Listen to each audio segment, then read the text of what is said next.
What is going on, ladies and gentlemen? Bryan Nolen here, and for another edition of Post-Race Conversations, live from the Desert NASCAR Championship weekend. This goofball is named Michael James Massie. This guy is our boss, Mr. Tom Bowles. This guy is a beautiful human being we call Big Haas, Mr. Jared Haas. Gentlemen, second championship crown here at the Desert. Michael, I'm going to start with you. Cole Custer, Sam Mayer, John Hunter Nemechek, Justin Allgaier. Hunter Nemechek had the most wins. Allgaier looked like he had the most momentum, and the Sam Mayer was the young guy. But when it was all said and done, it was Cole Custer. Was he the most deserving to win this championship? Probably not. I mean, I compare him to the Joey Logano championships, where there are other years where Joey Logano, you could say he's a deserving champion. Cole Custer, a couple years ago in the Xfinity series, where he was winning a ton of races, he was a deserving champion. So this kind of makes up for not getting the championship those years, but he only had 3 wins this year. 2 of them on road courses. Tonight was his 3rd, and like one of them, the Chicago race, was like a third of a race. That was a mess in itself. He won the pole. They basically got the win because he won the pole. But still, he delivered. You know, it's the system. You don't hate the player, hate the game. So Cole Custer did what he had to do, and tonight he made some great moves, especially on that final restart. Oh, man. And he won himself a championship. He did indeed. Nothing gets past this guy. I mean, let's be honest. Nothing gets past this guy either because he's our boss. Tom, it was a little bit of difference. Yesterday was carnage, and today was great racing and respect. What was the biggest difference that you saw from last night compared to this afternoon into this evening? I think it's very simple. I think all 4 of these drivers have great respect for each other. You had Justin Allgaier and John Hunter Nemechek in the media center after the race talking together about how great this set of 4 drivers was, how great the Xfinity series was, and how Allgaier spun himself out. Let's not forget, early in the race, right, rather than take out John Hunter Nemechek. What a big difference from last night. But I will say that I hope the Cup Series tomorrow has some sort of happy medium between the two, right? Because it did feel like the Championship 4 were 1, 2, 3, 4 for most of this race, or way up there once Allgaier got his track position back, and it felt like we were just kind of counting down the laps to the end, and there was not as much drama. And I remember at Steve Phelps' State of the Sport yesterday talking about how we're not a soap opera. Well, I do think we need a little bit of drama, right? I do think we need a little bit of rivalry, and not everybody needs to be all like, you know, holding hands in kumbaya. And hopefully we see a little bit of drama tomorrow, but the same type of exciting racing that we saw to decide the NXS Championship. And it was clean, Nolan. That was the greatest part about it. Everybody will look back and be like, that's how it should be decided. And Tony Stewart, in his post-race presser, basically sat there and said, this is the role model, kids. This is the role model race for people learning how to race bandoleros, go-karts, and what you should look up to. And he was frustrated that at the truck race last night, these kids got the opposite example. Jared, besides the championship, there was other drivers competing in this. What other storylines did you see from your point of view after this race concluded? I think what has to stand out is Kaz Gralla finished 10th. Sure. Was involved in an early incident with Kyle C. Kyle C.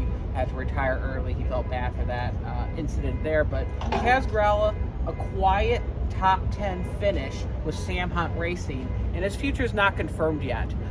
They're going to be working in the offseason trying to hopefully re-sign him, but there's nothing set in stone for Kaz Gralla next year, and this was his first full season with that team. So I think there's potential that they can re-up. Definitely proved it with 2 top 5s and 9 top 10s finishes this season, that Kaz Gralla belongs in the Xfinity Series garage. For those that don't know, Jared Haas loves little nuggets, and well, we got a big nugget that came out. This man right here broke the story, quote unquote, among the plethora of Frontstretch journalists.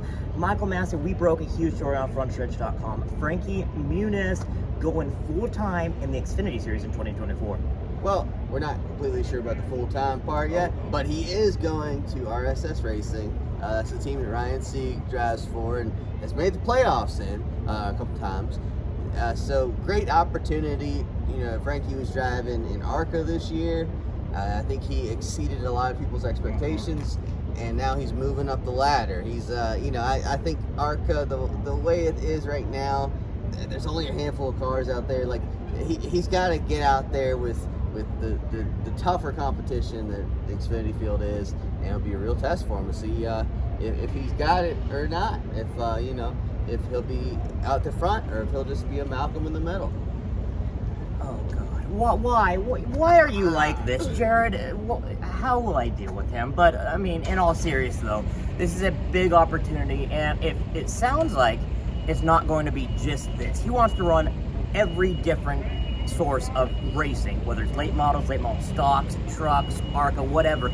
He's not just going to focus on one series. He's going to focus on a plethora of different types of race cars. Yeah, he's going to have another series that's going to run in part-time. We don't know yet. We know that he's not returning to Rhett Jones Racing at the next season. And as you made mention that he's going to RSS Racing, well, Frankie Muniz brings in support from Ford. You saw that during the ARCA race. He was sponsored by Ford. He was struggling with sponsorship during those races, even ran an unsponsored car. Now he's got backing with Ford. RSS Racing is looking for that funding, and it's going to have Frankie Muniz drive for them. So I think that's going to be potential for Frankie Muniz to get even more eyeballs on him, take his racing career a little bit more seriously. I mean, this guy is having fun. I remember seeing him at Daytona. He was like a kid at a candy shop. He was so excited to be racing, doing what he loves, and now he's moving up into the Xfinity Series, which I think will be a real test to prove how talented Frankie Muniz is in that series. Alrighty, folks, now it's time for the main event. Storylines for tomorrow, the NASCAR Cup Series Championship race. Mr. Tom Bowles, I want to start with you. One thing you're going to be keeping your eye on tomorrow is track position. And I know we say that at every race nowadays, but it is so hard to pass with the next gen car. And Christopher Bell starting 13th, Ryan Blaney starting 15th, outside the top 10. How quickly can they move to the front in a long run situation? Remember, Phoenix races here on the Cup side often don't have a lot of cautions. So, they need to move quickly, even in the first stage, to make sure that they assert themselves toward the front of the field, especially with William Byron on the pole. And also, Byron, can he keep his cool in his first Championship 4 appearance? He's certainly, as the March Phoenix winner, after winning the pole, I would say a slight favorite over Larson, but he's going to have the 5 team breathing down his neck the whole race. How do he and Rudy Fugle do in their first experience together at this level, fighting for a championship? Massie, I'm going to ask you the same thing. What is one thing you're going to be looking at? Well, obviously the championship, but that's the easy Really? cop out. You don't say. Easy cop out.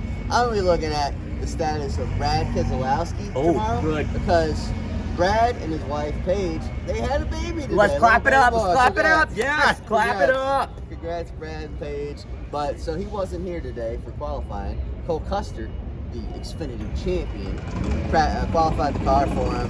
So we'll see if Cole will be racing the car, if Brad will make it back here in time to race the final race of the season. Either way, whatever Brad wants to do, it's okay with me. Spend some time with the baby and come back and finish the season. Either way, it's a win-win for him. I'm glad we got your seal of approval. That's what Brad wanted. Michael Massie from Frontstretch.com's seal of approval. Let's talk our race picks. Jared Haas, start with you. Who's winning the race and who's winning the championship? Well, it's got to be simple. You got to win to get in to the championship ball. I mean, we saw it here tonight with Cole Custer. He had to win the race to get in. I mean, these drivers are going to be the top 4. So my pick, I'm going to go with William Byron, the pole sitter. Again, I picked initially Kyle Larson, but I think William Byron's experience in the springtime, winning that race, he can go over that hump and bring home a championship for the 24 car for the first time since 2001. Mr. Tom Bowles, what about you? So I'm going to go with a 5 team and Kyle Larson. A little bit inconsistent over the course of the year. Way more DNFs than we would have ever expected. 8 DNFs, that would be the most for a NASCAR champion, I think, in over a decade.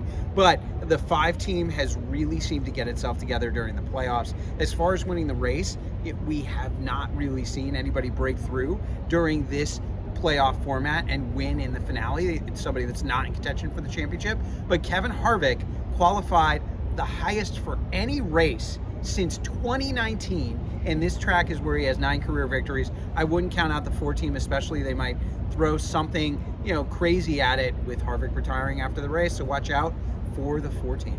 Michael Massie. Yeah, I think tomorrow is going to be the day of the 2-4. William Byron is going to win his first championship. He's won the most races this year. He won the pole. It is hard to pass in a Cup car anywhere, especially here. He's got a great pit crew. I don't see anyone getting. He might lead every lap. Okay, he might lead every single Let's calm lap. it down. Let's not get carried away. Calm it Let's down not there. get carried away. Hot Okay, take, Jeff Mike. Burton. Oh my. Oh. For me, I'm going to go with a guy that has a beautiful beard. He loves Star Wars. I'm going to go Ryan Blaney. I think it is time for Ryan Blaney. He's going to have the hot hand. I'm going to go, though, for the race win. He's going to ride off into the sunset with a trophy. Kevin Harvick. He's going to end it. He's going to win.